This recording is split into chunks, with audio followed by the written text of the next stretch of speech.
Kung mahilig ka sa mga kwentong bumabalot sa dilim, sa mga lihim na nakaimbak sa lumang kasangkapan, at sa mga kwentong hindi na dapat pang ikinukwento. Tara, samahan mo akong tuklasin ang mga kwentong hindi basta-bastang imbento, kundi bahagi ng kasaysayang nilimot ng panahon. Huwag kalimutang mag-like, comment, at subscribe sa channel na ito, at i-click ang bell icon para ikaw ang unang makakarinig ng susunod na sigaw sa dilim. Ang kwento natin ay may pamagat na Banga ng Hangin. Kabanata 1, ang kolektor. Mainit ang araw sa bayan ng Vigan, pero tila ba mas mainit ang loob ni Roberto Galvez, isang antiki kolektor na nakasuot ng puting polo at khaki pants. Hindi dahil sa panahon, kundi dahil sa saya, matapos ang halos isang linggo ng paghahanap, natagpuan niya sa wakas ang pinakabagong dagdag sa kanyang koleksyon. Isang banga. Hindi ito pangkaraniwang banga. Itim ang kulay, may makapal na katawan, at may mga ukit na tila hindi basta dekorasyon, mga ibong may sungay, nakaayos pa ikot sa bunganga ng palayo. Lumang-luma ang hitsura, may bahid ng lumot at tila may alikabok ng panahon. Ang takip nito'y gawa sa kahoy na may mga bitak, nakatali ng lubid. Napansin ni Roberto ang tindera, isang matandang babae na tila hindi marunong ngumiti, nakamasid lamang habang hinahaplos niya ang banga. Saan po ito galing? Tanong ni Roberto, hawak-hawak ang takip. Huwag mo nang alamin, sagot ng matanda, malamig ang tinig. Walang gustong mag-uwi niyan. Matagal na naming tinago sa likod. Bakit naman po? May hangin dyan. Hindi basta-bastang hangin. Tumingin ito ng diretsyo sa mata niya. Kung bibili ka, huwag mong bubuksan. Napatawa si Roberto, inakalang urban legend lang. Mahilig talaga ang mga taga-probinsya sa mga kwentong nakakatakot. Binayaran niya ang banga at pinasakay ito sa likod ng kanyang SUV. Habang papaalis, nakatingin pa rin ang matanda, hindi gumagalaw, hindi umiimik.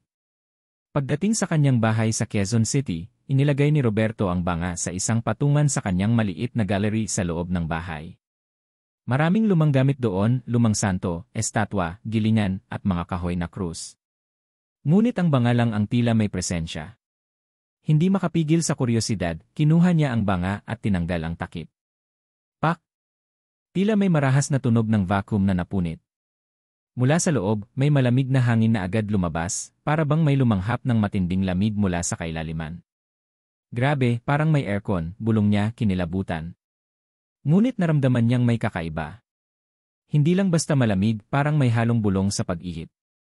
Maiksi, mababa, parang tinig ng babaeng malayo pa. Pinikit niya ang mga mata. Iniisip niya baka pagod lang siya. Baka guni-guni lang. Itinabi niya ang takip at iniwang bukas ang banga. Wala namang masamang mangyayari, ika nga niya. Tumigil siya sandali, saka lumabas ng gallery para magtimpla ng kape.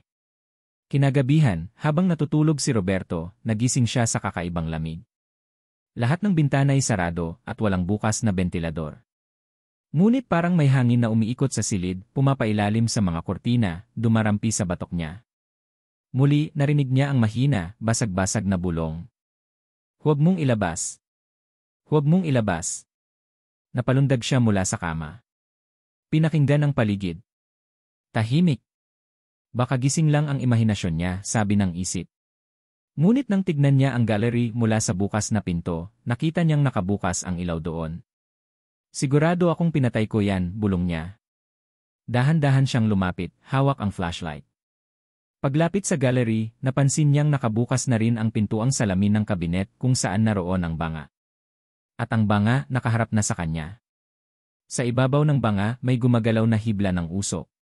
Parang manipis na ulap na lumulutang. Lumapit siya, nanginginig. Isasara na sana niya ang takip, nang mapansin niya ang malamig na hangin mula sa loob ng banga, ngunit ngayon, hindi ito basta ihip. Ito ay humuhuni. Isang malalim, mabagal na huni, parang pag-iyak ng isang nilalang na wala sa mundong ito. Kabanata 2, Simula ng lamig. Magdamag na hindi nakatulog si Roberto. Kahit sinarado na niya ang banga at binalot pa ito ng lumang kumot, hindi pa rin nawala ang malamig na ihip sa paligid ng kanyang gallery. Parang may sariling paghinga ang silid.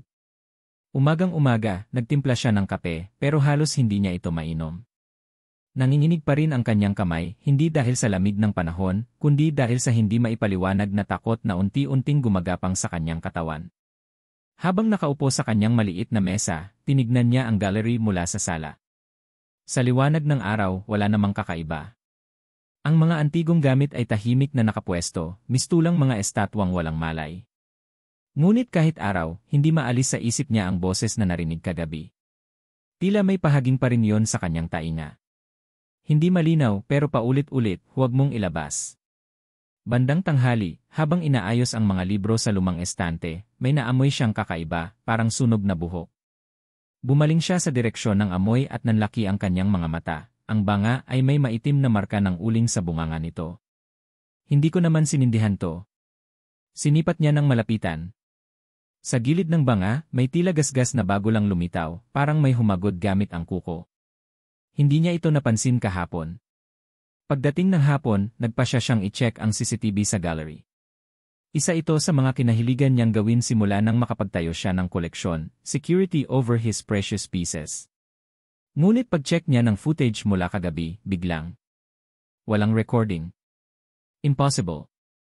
Laging naka-record yan. Binuksan niya ang log file.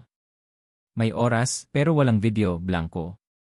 At ang tanging naitala lang ay ang biglang pagbaba ng temperatura sa silid.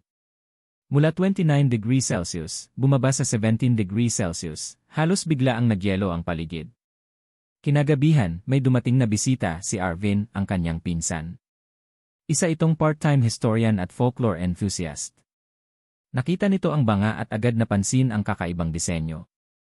Parang may nakikita akong Visayan or Mindanaoan pattern, ani Arvin habang hinihipo ang ukit ng mga ibong may sungay.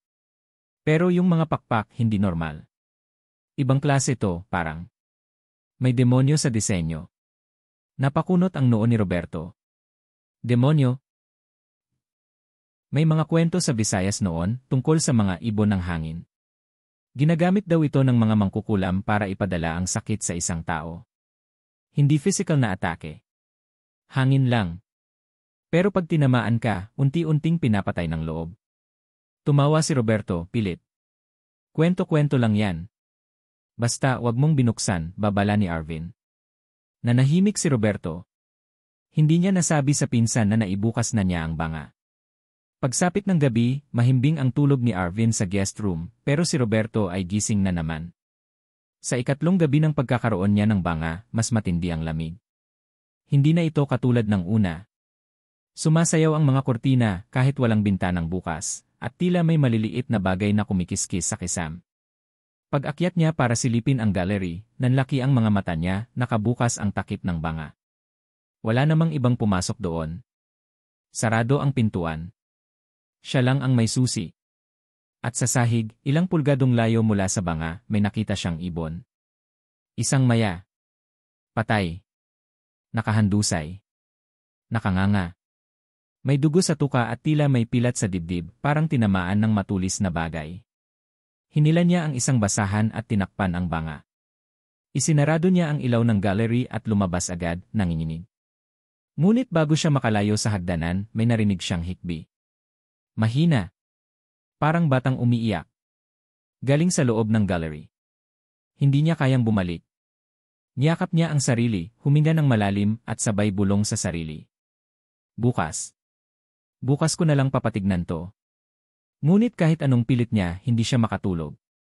At ang hikbi, habang lumalalim ang gabi, ay unti-unting nagiging tawa. Kabanata 3, Alingawngaw. Umagang-umaga pa lang ay hindi na mapakali si Roberto. Hindi siya nakatulog ng maayos. Ang hikbit halakhak na narinig niya kagabi ay parang nakaukit sa kanyang isipan. Umiikot ito sa loob ng kanyang ulo, paikot-ikot, parang alingawngaw sa ilalim ng balon. Nagdesisyon siyang huwag munang buksan ang gallery. Pinilit niyang aliwin ang sarili sa pamamagitan ng pag-aayos ng mga lumang libro at dokumento. Ngunit habang nag-aayos, napansin niyang nanlalamig pa rin ang hangin sa buong bahay. Wala namang bukas na bintana. Tirik ang araw sa labas, pero sa loob, parang taglamig. Bandang tanghali, bumaba si Arvin. Napansin nitong malamig din ang paligid. Bro, ang lamig dito sa loob. Naka-aircon ka ba buong gabi? Hindi. Lahat ng appliances naka-off, pati bintana, sarado. Napakunot ang noo ni Arvin. Word. Para kang may kasamang espiritu. Nagkatawanan silang dalawa, pero sa loob ni Roberto, hindi siya natawa. Sa halip, mas lalong sumikip ang kanyang dibdib. May pinipilit siyang itanggi na may mali, may kakaiba, at ito'y nanggagaling sa banga. Gabi. Si Roberto ay mag-isa sa sala. Nakaupo sa sofa, tahimik na umiinom ng kape. Si Arvin ay lumabas para makipagkita sa kaibigan.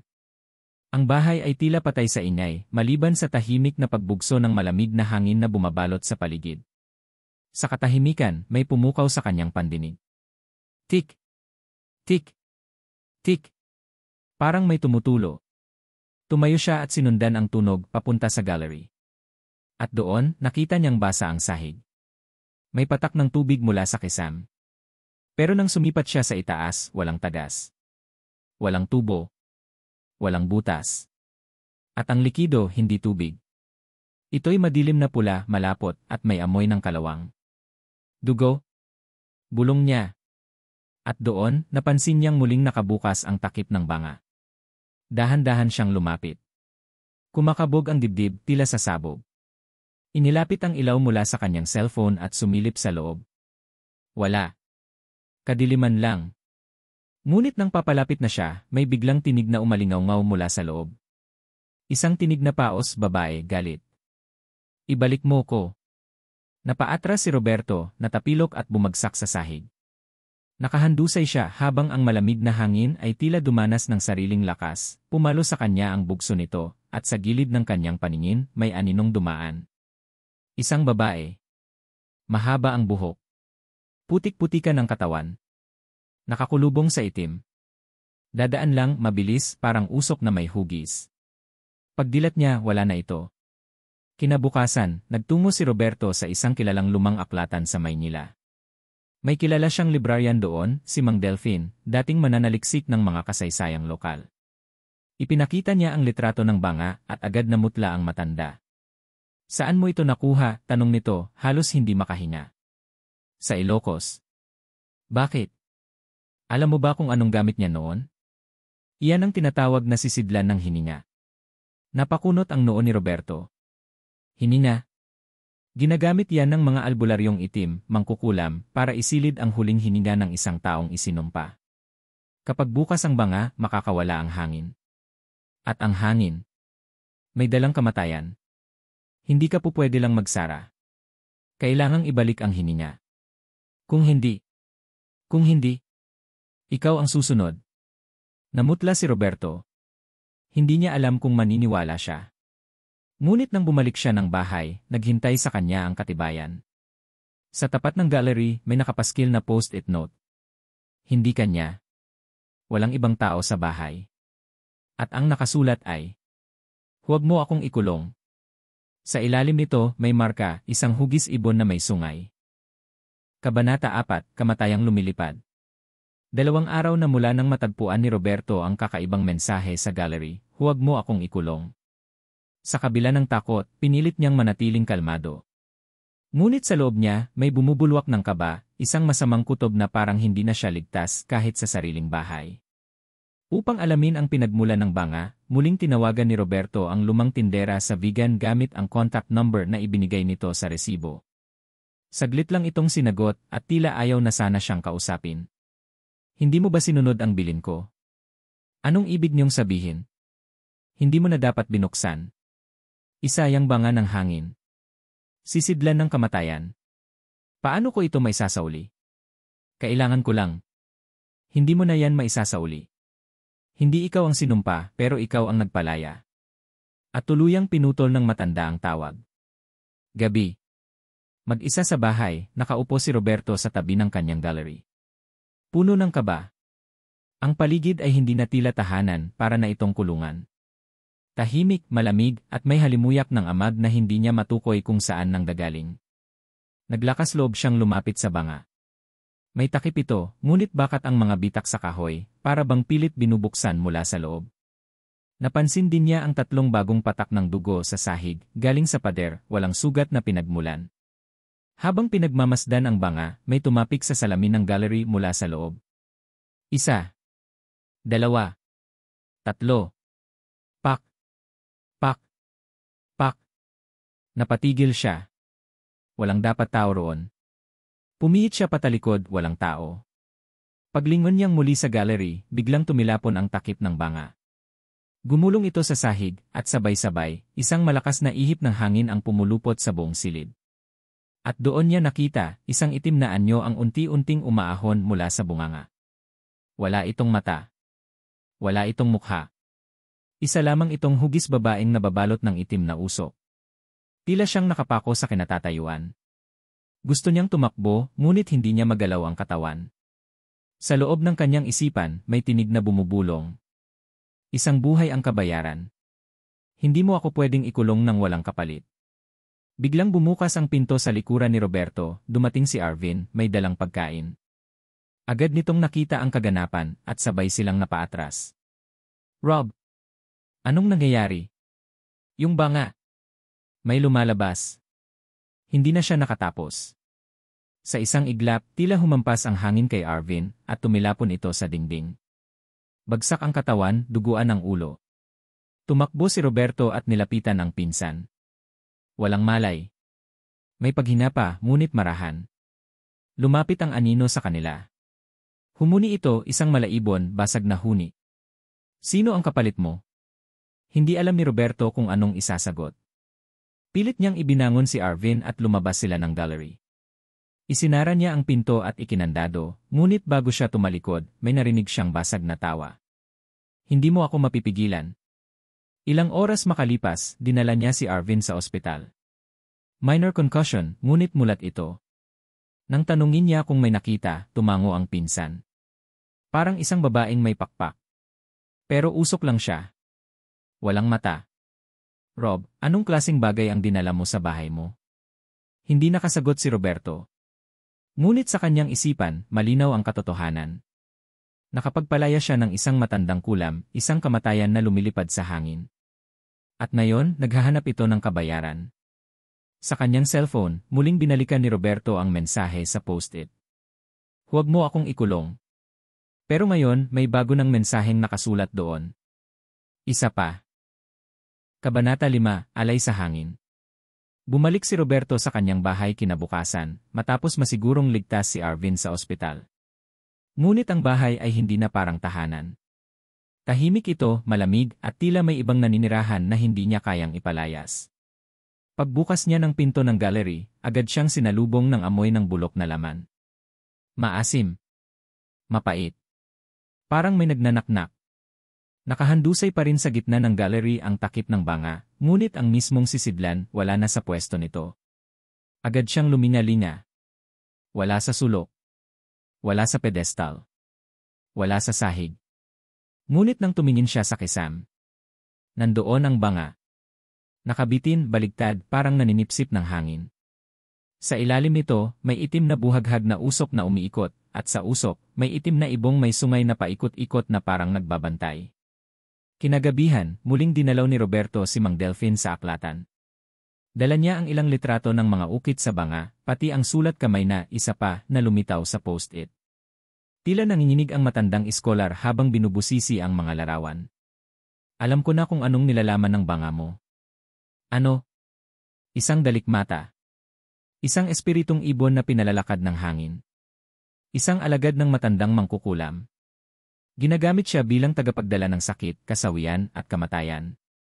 Kapag napalaya siya, kailangan niyang makakumpleto ng ikot. Anong ikot? 3 alay. 3 hininga. Isa para sa katawan. Isa para sa kaluluwa. At isa para sa pagpapatahimik. Nabigla si Roberto.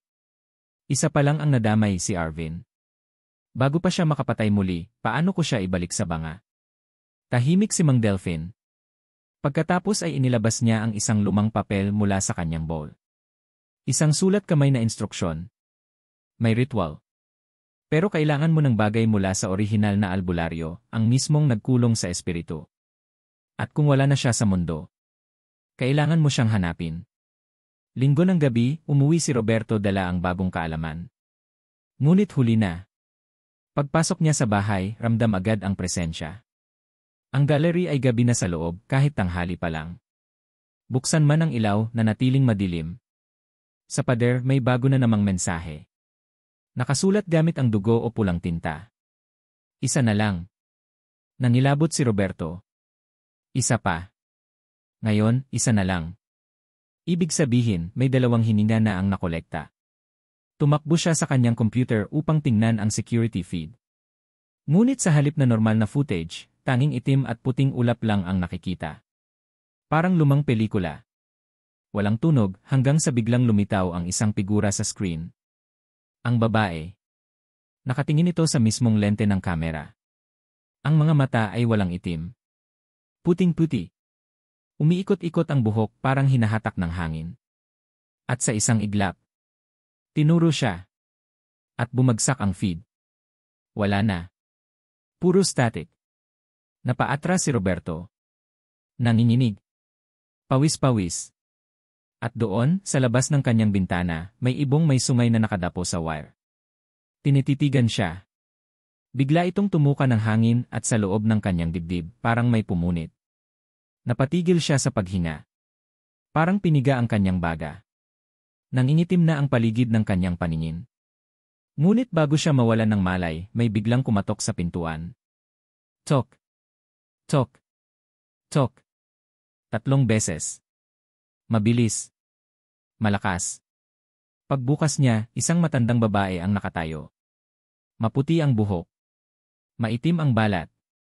May bitbit na supot na yari sa abaka. Ikaw ba si Roberto? Tumango siya, hinalpa. Ako si Rosario. Ako ang apo ng orihinal na mangkukulam. Anong kailangan mo sa akin? Hindi sa akin. Kailangan mong malaman kung saan nagmula ang banga. At paano ito isasara ng walang kapalit.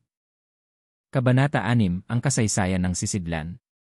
Nakaharap ni Roberto sa kanyang sala ang isang matandang babae, si Rosario, ang nagsabing siya ay apo ng orihinal na mangkukulam na may kaugnayan sa banga. Tahimik ang paligid habang nilalapag ng matanda ang supot na yari sa abaka sa lamesa. Sa loob ay may mga lumang papel, palaspas, tuyong dahon ng sambong, at isang maliit na itak na berde ang kalawang. Matagal ko nang alam na may muling magpapakawala sa espiritu. Bakit mo alam? Tanong ni Roberto. Dahil ang aking lola, si Alemda, ay ang mismong nagkulong sa hininga ng kulam na yon. Pero hindi niya ito nagawa ng buo. Hindi siya pinayagang sunugin ang banga. Sapagkat, napabuntong hininga si Rosario, ang laman nito ay kapatid niyang namundok at naging dalikmata. 1872.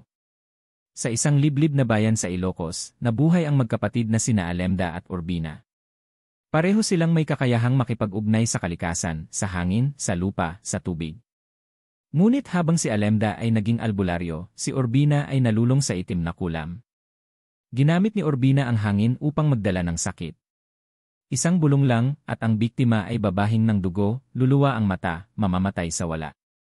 Sa loob ng 2 taon, 3 baryo ang naging abandonado. Nakiusat si Alemda sa kanyang kapatid, ngunit huli na. Pinili ni Urbina ang kadiliman, at pumasok siya sa ikasalamin ng kalikasan, isang lugar sa pagitan ng mundo ng tao at mundo ng espiritu. Doon siya naging ibong may sungay. Isang dalikmata ng hangin. Nang sa wakas ay nahuli siya ng kapatid sa pamamagitan ng ritual, isinilid siya sa bangang nilikha mula sa putik ng libingan, hinaluan ng abo ng 3 sanggol na isinakripisyo para sa selyo. Iyon ang banga mo ngayon, ani Rosario. At ngayon, muli siyang malaya. Tahimik si Roberto habang nilalagom ang kwento. Parang bumaliktad ang mundo niya.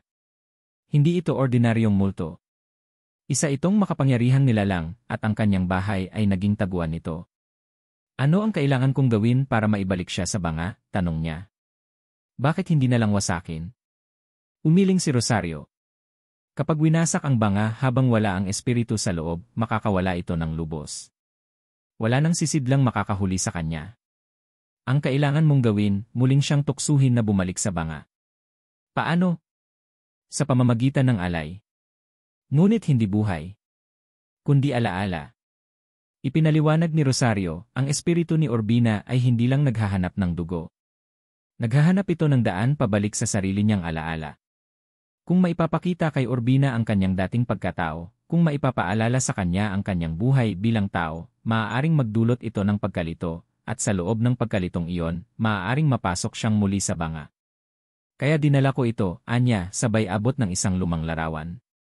Ipinakita ni Rosario ang isang sepia photo, dalawang batang babae na nakaupo sa ilalim ng puno ng balete.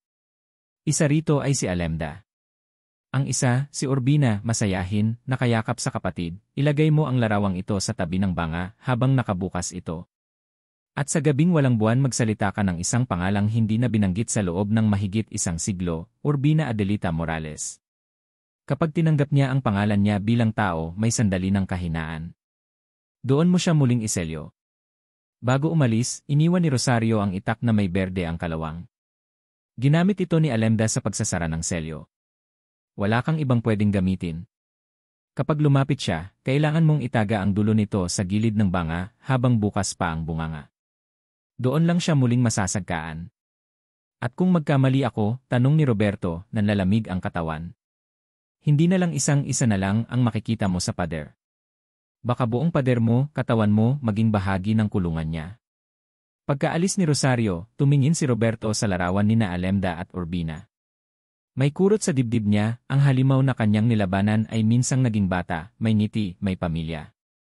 Ngunit hindi na siya pwedeng madala ng awa. Isa na lang ang hinihingi ng espiritu. Isa na lang ang hininga bago makawala ito ng tuluyan. At hindi niya papayagang siya ang maging huli. Kabanata 7, ang gabi ng walang buwan. Dumating ang gabi ng bagong buwan, ang gabi kung kailan ang kalangitan ay walang ilaw, ang paligid ay halos di makita kahit aninag, at ang hangin ay tila humihinto sa takot. Tahimik si Roberto habang inihahanda ang lahat. Nilinis niya ang gallery, pinalibutan ang lugar ng asin, at inilatag sa gitna ang bangang sisidlan. Inilabas niya ang lumang larawan ni na Alemda at Urbina, inilagay ito sa isang maliit na altar sa tabi ng banga, at binuksan ang bunganga nito ng dahan-dahan. Agad siyang sinalubong ng malamig na hininga, tila may bumuga ng hangin mula sa kailaliman ng mundo. Muli na namang nagsimulang gumalaw ang mga kandila kahit walang hangin sa loob. Ang mga anino sa dingding ay nagsasayaw at ang silid ay tila nilalamon ng dilim. Habang lumilipas ang mga minuto, bumigat ang paligid. Tila may presensyang bumababa sa mismong bubungan ng gallery. Sa loob ng banga may kumikilos. Isang bulong, isang huni, isang paghikbi. Bigla, pumutok ang isa sa mga bombilya sa kisam. Sumirit ang usok. At mula sa banga, lumabas ang itim na usok na unti-unting nagkakahugis. Muli na namang nabuo ang babae, ang itim na dalikmata. Wala pa ring mata. Usok ang buhok.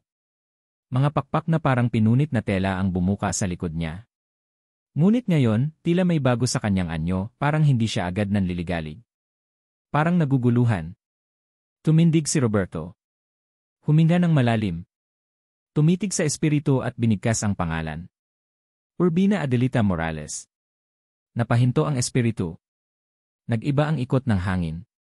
Umalinggaw ang pangalan sa loob ng gallery na parang binigkas ng maraming bibig sabay-sabay. Urbina Adelita Morales.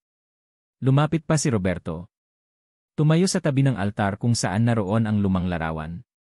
Hindi kita kaaway. Isa ka lang sa mga pinili ng dilim. Pero dati kang tao. May alaala ka. May pangalan ka. At ito ang larawan mo kasama ang kapatid mong si Alemda. Itinuro niya ang larawan. Tumigil sa pag-ikot ang usok. Kumurap ang mga ilaw. At unti-unting lumapit ang nilalang sa altar. Tahimik ang paligid. Unti-unting bumaba ang pakpak ng espiritu. Ang mga mata niyang walang puti ay nagkaroon ng luha. Mula sa usok, lumitaw ang anyo ng batang si Urbina, nakasuot ng lumang saya, may hawak na pamaypay. At saka ito nagsalita sa basag na tinig.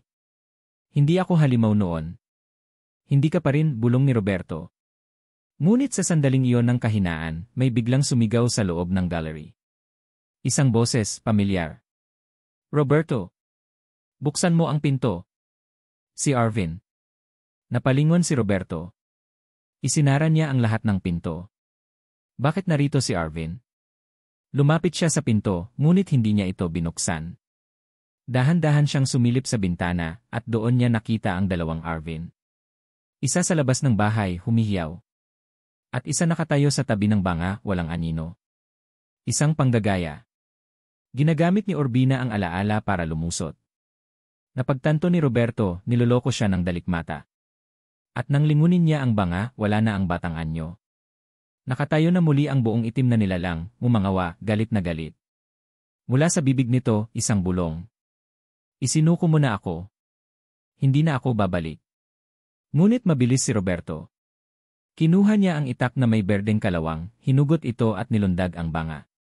Urbina Adelita Morales. Sabay itaga ang dulo ng itak sa gilid ng sisidlan. Isang malakas na sigaw ang sumambulat. Ang buong gallery ay parang sumingaw ng hangin na may halimuyak ng bangkay. Nagliyab ang gilid ng banga at mula sa loob, muling sumipsip ng usok ang sisidlan. Umikot. Kumakapit ang anino. Nagsusumiksik pabalik. Napuno ang silid ng huni ng mga ibon, sigaw ng babae, at tila pagputok ng mga ugat. At sa wakas, tahimik. Bumagsak si Roberto sa sahig. Nanginig ang kanyang mga kamay. Sa loob ng banga, wala nang usok. Wala nang malamig na ihip.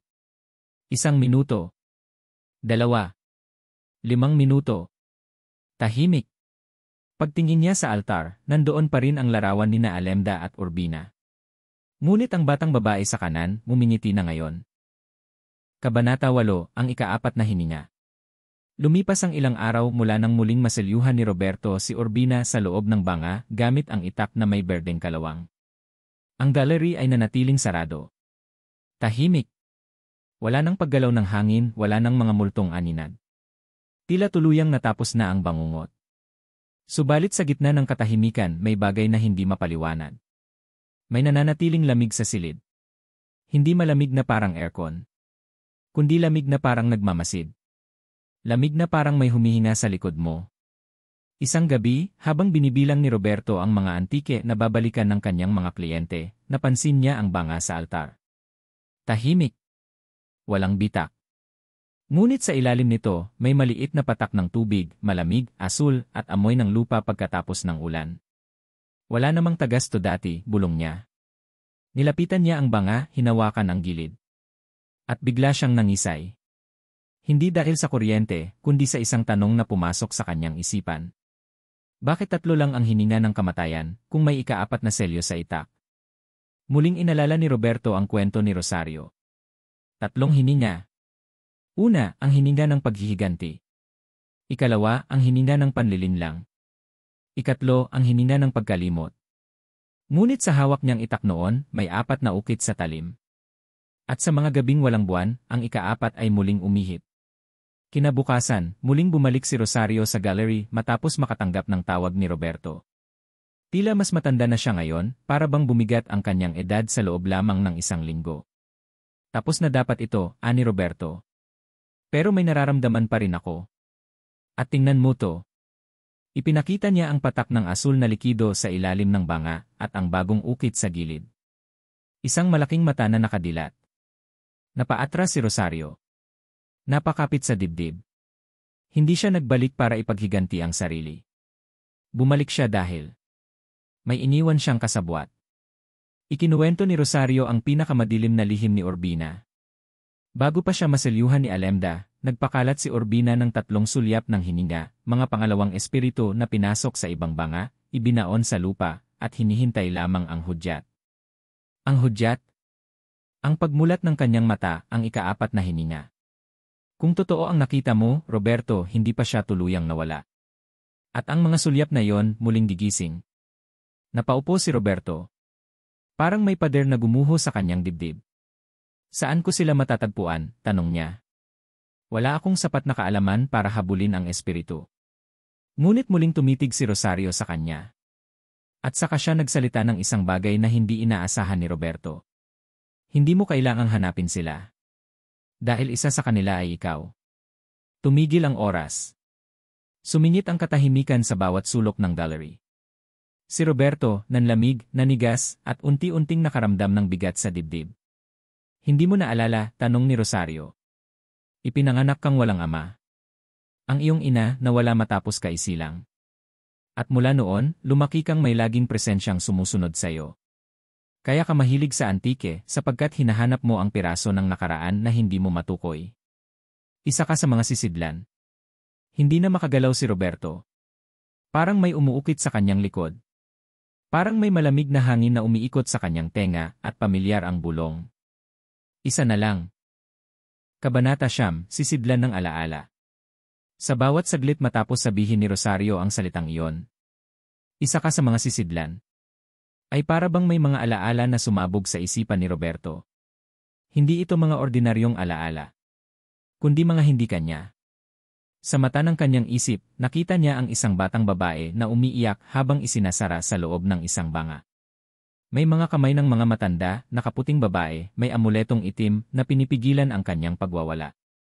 Hindi ako halimaw. Hindi ako halimaw.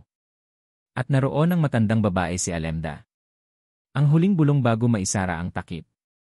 Kung hindi kita maibalik sa tao, ikay itatago sa isang sisidlang kayang magdala ng sakit, hanggang makalimutan mo na kung sino ka. Bumalik si Roberto sa kasalukuyan, halos habol hininga. Tinitigan si Rosario, nanginginig ang mga kamay. Paano ako naging sisidlan? Paano ako naging parte ng kulam? Tahimik si Rosario. Tumayo siya at lumapit sa bangang may bagong ukit, ang nakadilat na mata. Tinapik niya ang gilid nito, at mula sa banga ay umalingaw ang isang tinig ng batang Roberto. Mama, bakit ako palaging giniginaw sa gabi? Naari kasi anak, ikaw ang humihinga para sa kanila. Ikaw ay anak ng isang babaylan na kinulam. Paliwanag ni Rosario. Nang isilang ka, inilipat sa iyo ang huling piraso ng hininga ni Urbina, ang ika-4. Hindi para itago ito, kundi para pigilan itong makabalik sa mundo. Ang katawan mo ay naging banga rin. Isang buhay na sisidlan. Tumayo si Roberto. Nanginginig. Nilapitan ang banga at tinapik ang takip. Kung totoo to, bakit ngayon lang ito nangyayari? Dahil gising na ang mata, sagot ni Rosario. At kapag tuluyang dumilat ang ika-4 na hininga, babalik si Urbina sa anyong laman. Sa sandaling iyon, pumutok ang mga kandila sa paligid. Umikot ang hangin. Ang banga ay nagsimulang umusal, mga salitang hindi Tagalog, hindi Latin, kundi matandang wika ng mga sinaunang mangkukulam. Si Rosario ay napasigaw. Robert II! Lumayo ka diyan! Ngunit huli na. Mula sa banga, lumabas ang malausok na anino, humalik sa noo ni Roberto, at pumasok sa kanyang ilong at bibig. Napaluhod siya, nanigas at sumigaw sa sakit. Ang katawan ni Roberto ay nangisay. Tila nilulukob ng dalawang kaluluwa. Ang mga mata niya ay naging puti.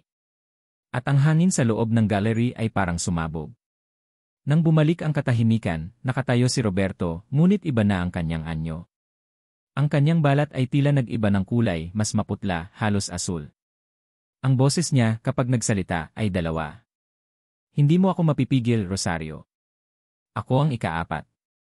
Ako ang simula ng wakas. Si Rosario ay humakbang paatras. Nanginginig. Hindi pa ito huli, bulong niya. May paraan pa. May isa pang banga, ang pinakauna. Tumawa si Roberto, o ang espiritong bumalot sa kanya. Ang pinagmulan? Ang bangang tinago ni Alemda sa ilalim ng simbahan. Matagal ko na yung nararamdaman. Huwag kang mag-alala, pupuntahan ko rin yon. At biglang nawala ang anino ni Roberto. Pagkislap ng ilaw, nasa labas na siya ng gallery. Naglalakad sa gitna ng gabi. Ang hininga ng kamatayan, nasa laman na.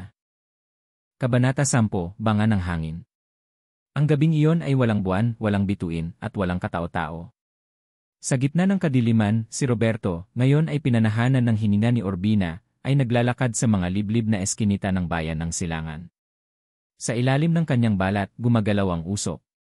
Sa bawat yapak, lumalalim ang lamig sa paligid. Bitbit niya ang banga, ngunit hindi na ito ang dating banga. Ito na ang sisidlan ng 3 hininga, at ang kanyang katawan ang pang-4. Ang simbahan sa gulod.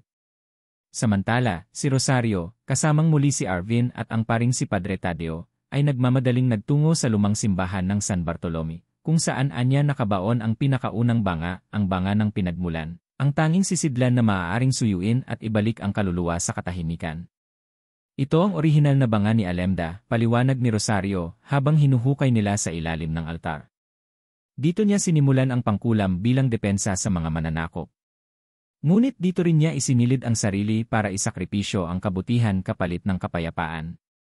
Habang humuhukay, nagsimulang umalon ang lupa. Nag-crack ang mga pader ng simbahan. At mula sa bintana, pumasok ang isang bugso ng hangin na may kasamang sigaw. Dumating na si Roberto. O, mas tamang sabihin. Dumating na si Urbina. Ang huling harapan. Alam niyo ba kung gaano kasakit ang mabaon ng buhay? Ang isumpa ng sariling kapatid. Ang malimutan ng kasaysayan. Sumabog ang mga ilaw sa simbahan. Ang mga imahe ng mga santo ay nagdugo mula sa mata. Ang hangin ay bumaliktad ang ikot, papasok, hindi palabas. Mula sa katawan ni Roberto, unti-unting lumabas ang aninong si Urbina. Ito'y kalahating usok, kalahating laman. May pakpak na parang paso, balat na mistulang basag na palayok, at mga mata na parehong puro luha at galit. Si Rosario ay humawak sa banga ni Alemda, inangat ito sa harap ng espiritu. Urbina, ito ang pinagmulan mo. Dito mo natutong magmahal at magalit. Kung may natitira pang aninag ng pagkatao mo, bumalik ka rito. Hindi upang mabaon muli, kundi upang mapatahimik. Natahimik si Urbina. Ang anyo ni Roberto ay tila nanginginig, parang may dalawang nilalang na naglalaban sa kanyang loob. Lumapit si Arvin, hawak ang itak na may 4 na ukit. Iniabot ito kay Rosario. Isa lang ang paraan para matapos ito, bulong ni Rosario. Ang sakripisyo. Si Roberto, sa kanyang loob, ay naglalaban ng alaala ng pagiging tao at ang udyok ng kulam. Sa huling sandali, napaiyak siya. Kung ako ang sisidlan, ako na rin ang mabaon. At bago pa man makalapit si Urbina sa kanila, tumalon si Roberto papasok sa altar, dala ang banga ni Alemda. Sumigaw si Rosario. Roberto, huwag. Ngunit huli na.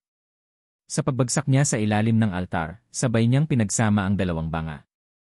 Ang banga ng hangin at ang banga ng pinagmulan. Sa salubong ng mga ito, sumabog ang isang liwanag. Sumingaw ang itim na usok. Sumirit ang puting alon. At sa gitna ng dilim, nagbanggaan ang dalawang puwersa, galit at kapatawaran. Ang simbahan ay umuga. Ang kisam ay bumuka, tila may sumisigaw mula sa langit. At pagkatapos ng ilang minutong pagyanig, tumigil ang lahat. Nang dumilat si Rosario, nakita niya ang altar ay nawasak. Ngunit sa gitna nito ay isang bagong banga, puti, makinis, walang ukit. Wala na si Roberto, sabi ni Arvin, luhaan. Wala na rin si Urbina, sagot ni Rosario. Pagkatapos ng hangin. Lumipas ang 3 buwan. Isinara ang Antique Gallery. Wala nang nakakita kay Roberto. Ngunit bawat 2:00 ng madaling araw, dumadaan sa harap ng simbahan ang malamig na ihip ng hangin, hindi malamig sa balat, kundi malamig sa alaala. At sa isang sulok ng simbahan, nakatago sa ilalim ng lumang kurtina, ang puting banga ay naroon pa rin. Tahimik. Walang hangin. Ngunit minsan, kung lalapit ka ng sapat, makakarinig ka ng isang mahinang buntong hininga. Ang banga ay muling nasarhan pero tandaan, ang hangin ay laging gumagalaw. At kung may narinig kang bulong sa dilim, baka hindi ka nag-iisa. Kung gusto mong malaman ang susunod na kwento, o kung may nais kang ibahaging kababalaghan, mag-iwan ng komento, mag-like, at huwag kalimutang mag-subscribe. At tandaan, ang susunod na hininga, maaaring sayo na manggaling.